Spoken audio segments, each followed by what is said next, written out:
ISLൽ Kerala Blasters Kaloor സ്റ്റേഡിയത്തിൽ തന്നെ കളിക്കും. ഔദ്യോഗിക പ്രഖ്യാപനം ഉടൻ ഉണ്ടാകും. വാടക ഇനത്തിൽ നീക്കുപോക്കിന് തയ്യാറെന്ന് GCDA ചെയർമാൻ K. ചന്ദ്രൻപിള്ള പറഞ്ഞു. GCDA കൊച്ചിയിൽ കളി വരുന്നതിന് അനുകൂലമായിട്ടുള്ള എല്ലാ കാര്യങ്ങളും നിർവഹിക്കും. പ്രത്യേകിച്ച് സ്റ്റേഡിയം നവീകരിച്ചതിന് ശേഷം ISL മാച്ച് വരുന്നത് ഏറെ സന്തോഷകരമാണ്. ഒരു കാര്യം പറയാം, കളി ഇവിടെ നടക്കുന്നതിന് ആവശ്യമായിട്ടുള്ള എല്ലാ നീക്കുപോക്കുകളും ചെയ്യും. അത് GCDAക്ക് നട്ടം വരുത്തിക്കൊണ്ടൊന്നും ആയിരിക്കില്ല. പ്രത്യേകിച്ച് സ്റ്റേഡിയം മികച്ച നിലയിലേക്ക് മാറിയതുകൊണ്ട് അത് പരിഗണിക്കണം. സൗജന്യമായി കൊടുക്കാവുന്നൊരു നയമൊന്നും GCDA തീരുമാനിച്ചിട്ടില്ല. കളി വരിക എന്നുള്ളത് നമ്മുടെ നിശ്ചയമാണ് തന്നെ. സൗജന്യമായി നൽകണമെന്ന് അവരാവശ്യപ്പെട്ടിട്ട് ഞങ്ങൾ തീരുമാനമെടുത്തിട്ടില്ല.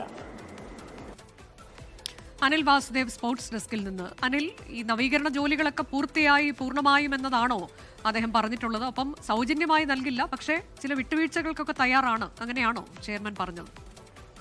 അനുജ, ഈ പറഞ്ഞതുപോലെ തന്നെ കലൂർ സ്റ്റേഡിയത്തെയും കേരള ബ്ലാസ്റ്റേഴ്സിനെയും രണ്ടായി കാണാൻ ആരാധകർക്ക് സാധിക്കില്ല. കാരണം കേരള ബ്ലാസ്റ്റേഴ്സ് എന്തെന്നാൽ, ഇല്ലെങ്കിൽ കേരള ബ്ലാസ്റ്റേഴ്സിൻ്റെ ഒരു പരിച്ഛേദം, അത് ഇല്ലെങ്കിൽ അവരുടെ ഏറ്റവും വലിയ ആഘോഷങ്ങൾ നടക്കുന്നത് ഈ കേരള ബ്ലാസ്റ്റേഴ്സിൻ്റെ ഈ കലൂർ സ്റ്റേഡിയത്തിൽ ആ ഗാലറിയിൽ തന്നെയാണ്. പ്രത്യേകിച്ച് ഈസ്റ്റ് ഗാലറിയൊക്കെ തന്നെ പറഞ്ഞാൽ ലോകത്ത് തന്നെ ഏറ്റവും മികച്ച ആരാധക കൂട്ടായ്മകൾ ഈ സ്റ്റേഡിയത്തിൽ നിറഞ്ഞു കവിഞ്ഞ് കാണുന്ന ആ കാഴ്ച ഏറ്റവും മനോഹരമാണ്.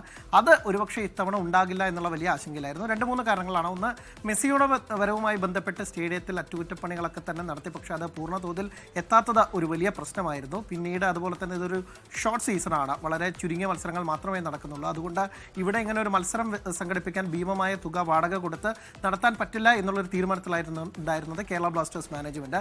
ഈ കാരണങ്ങളൊക്കെ കൊണ്ടാണ് മറ്റൊരു ഓപ്ഷനായി കോഴിക്കോട് EMS കോർപ്പറേഷൻ സ്റ്റേഡിയത്തെ പരിഗണിച്ചത്. പക്ഷേ അവിടെയും മറ്റൊരു പ്രശ്നം കാരണം അവിടുത്തെ സ്റ്റേഡിയം ഇതുവരെ സജ്ജമായില്ല. ആ കാരണത്താലാണ് വീണ്ടും കൊച്ചിയെ തന്നെ പരിഗണിക്കാൻ തീരുമാനത്തിൽ എത്തിയത്. ഒടുവിൽ GCDAയും അതിന് പച്ചക്കൊടി വീശുന്നു എന്നുള്ളത് തന്നെയാണ്. ഏതെങ്കിലും തരത്തിൽ വിട്ടുവീഴ്ചയ്ക്ക് തയ്യാറാണ്, പക്ഷേ സൗജന്യമായി കൊടുക്കാൻ സാധിക്കില്ല, തങ്ങളൊരു ഷൈലോക്ക് ആവില്ല എന്നതാണ് GCDA ചെയർമാൻ K. ചന്ദ്രൻപിള്ള പറയുന്നത്. എന്തായാലും ആരാധകരെ സംബന്ധിച്ചിടത്തോളം വലിയ സന്തോഷം നൽകുന്ന കാര്യമാണ്. കാരണം കോഴിക്കോടൊക്കെ തന്നെ മത്സരം വെച്ചാൽ മലബാറിൽ നിന്ന് ആളുകളൊക്കെ തന്നെ അവിടെ പോകുമെങ്കിൽ പോലും തിരുവനന്തപുരത്തും ഇല്ലെങ്കിൽ തെക്കൻ ജില്ലകളിൽ നിന്നുള്ള ആരാധകരൊക്കെ തന്നെ എങ്ങനെ അവിടെ എത്തി കളി കാണുമോ എന്നുള്ള കാര്യത്തിലൊരു ആശങ്കയുണ്ടായിരുന്നു. പക്ഷേ കൊച്ചി നല്ലൊരു ഓപ്ഷനാണ്. പിന്നീട് ഈ വലിയ സ്റ്റേഡിയമാണ്, ഇത്ര കണ്ട കാണികളെ ഉൾക്കൊള്ളാനും സാധിക്കുമെന്നുള്ളതാണ്. പക്ഷേ ഇപ്പോഴും ചെറിയ ആശങ്ക നിലനിൽക്കുന്നത് സ്റ്റേഡിയത്തിൻ്റെ അറ്റകുറ്റപ്പണികൾ ഇനിയും തീർന്നിട്ടില്ല എന്നുള്ളത് തന്നെയാണ്.